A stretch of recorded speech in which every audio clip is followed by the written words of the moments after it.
I made about $2,000 in 1 week selling my video game Bridges and Docks. And in this video I want to talk about how launch went, my development timeline for the game, how much money I earned in total, and the future plans that I have for this game because I have some really exciting news that I want to share with you all. And if you're new here, hi, my name's Thomas Stewart. I quit my 9-to-5 job in order to develop and sell my own video games. And this channel is meant to give all of you a peek behind the curtain about what I'm doing and how I'm doing it. Think of me as your local, friendly indie dev guinea pig. Maybe I should have a t-shirt that says something like, I quit my job so that you don't have to.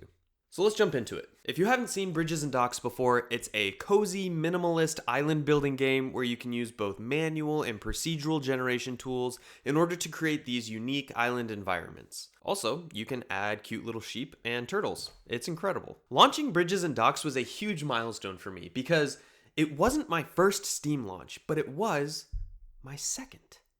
And I know that doesn't sound impressive, but here's why that's important. According to Chris Zukowski, the pro video game marketer extraordinaire himself, he said 75% of all indie dev studios only release one game before closing up shop. That means that I'm in the minority 25% that have seen a full second title all the way through to release.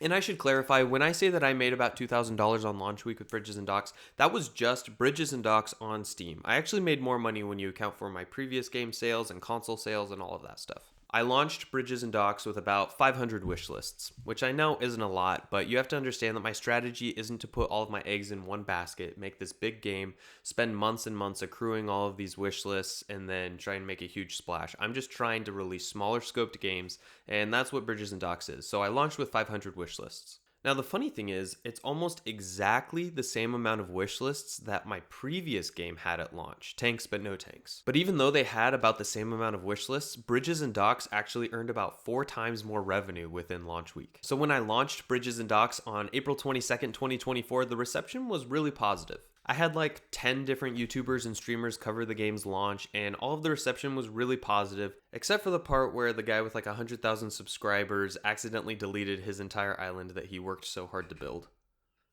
And I'm also going to demolish. Oops, that's the wrong button. That was the get rid of everything button. Luckily, the undo button will it will fix it. Undo. The undo button definitely fixes it. The undo button. Whoops. Yeah, so I made sure to add that to my list of bugs to patch. So now there's a confirm pop-up in the game that asks you if you're sure you want to delete your island before it trashes everything. Along with that, I also added a link to a Google form in the game so that players can go fill out the Google form to give feedback and to report bugs. And that made it really easy to prioritize patches for the game. So I've patched the game a few times since launch, and one of those was a big update adding controller support. So now the game is completely 100% playable with just a controller, which means that it's also fully playable on Steam Deck. Okay, next to the development timeline. It's very hard to figure out how much time I've actually spent developing this game because I've been splitting my time with a bunch of different projects. Like I have multiple game projects that I'm working on in my studio and splitting my time between that. I'm also making YouTube videos. My baby was born in November, which put a big halt on my development timeline. And most recently, I've been picking up some contract work in order to bring in some additional funding to the studio. And since I'm juggling all of these different projects, I've kind of let YouTube fall through the cracks. And it's been over 2 months since I've uploaded a video. Whoops. I'm very unhappy with that, so I've rearranged my projects so that I should have a much more consistent upload schedule from here on out. I'm aiming for 1 to 3 videos a month. Anyway, I'm hoping to talk more about this contract work that I've been doing because I've been partnering with a publisher to reboot one of their old popular IPs and bring it into a more modern format, adding my own fun game design features to the game. It's going to be a lot of fun, and I'm hoping to talk about it more on this channel in the future. Anyway, development timeline. So Bridges and Docks started development on October 23rd, 2023. Is that right? No, October 24th. And then I launched the game on April 22nd, 2024. So the span of the development period was 181 days, which is almost exactly half of a year. So 6 months. And this is actually a lot longer than I wanted the development period to take, but looking back in retrospect, I think that it's actually impressive that I was able to get it out the door in that time frame, considering how many different projects I was juggling throughout the whole period, and the fact that my baby was born just 1 month into this game's development. Okay, but one thing that really messed up my development flow was my computer crapping out on me. So one day I go and get some coffee, and when I walk back to my desk, I see that my laptop has this giant burn mark on the screen.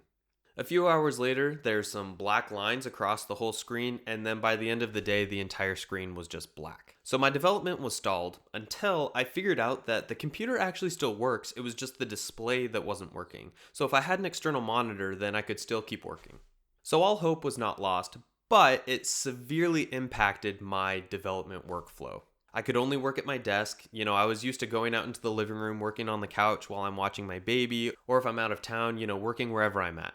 So here comes my knight in shining armor, Espresso Displays. I reached out to Espresso with my conundrum, and they were happy to sponsor this video and to send me some gear to fix my predicament. They sent me their 15-inch touchscreen monitor, and I have been absolutely loving it.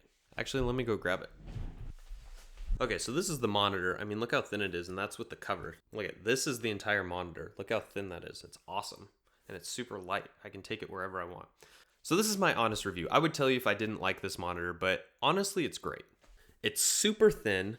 It has a magnetic stand, and all of the power and video just comes through one cord. So I can just plug it into my laptop wherever I go, and I have an external monitor there to boost my productivity. Even after replacing my broken laptop, I still use my Espresso display because it allows me to easily expand my workstation wherever I go. And the team over at Espresso has been super helpful and kind, so go check them out.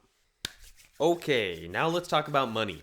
On launch week, I sold 436 units, which resulted in $1,883 in gross revenue. In the 66 days since launching Bridges and Docks, I have made $3,271.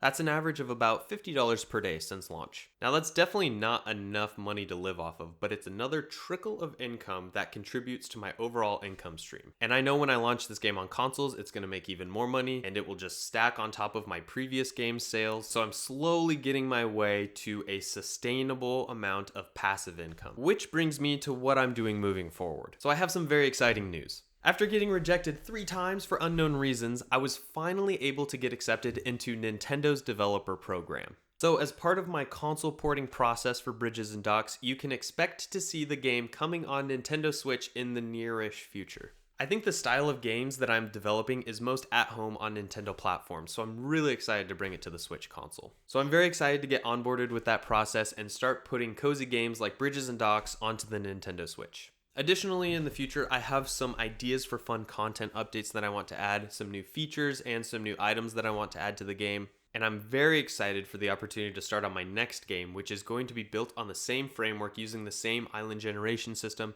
but it's going to have tactical combat elements to it, which I think is going to be really fun. So stay tuned for updates on that project. I'm currently in the middle of porting to all of the different consoles, so once Bridges and Docks is on all the consoles, then that next project will start. I want to say a big thank you for all of you that have supported me by buying Bridges and Docks on Steam. You all seem to be really enjoying it, which is the most rewarding thing for a game developer. There's more videos coming your way, so thanks for sticking around, and I'll see you all in the next one.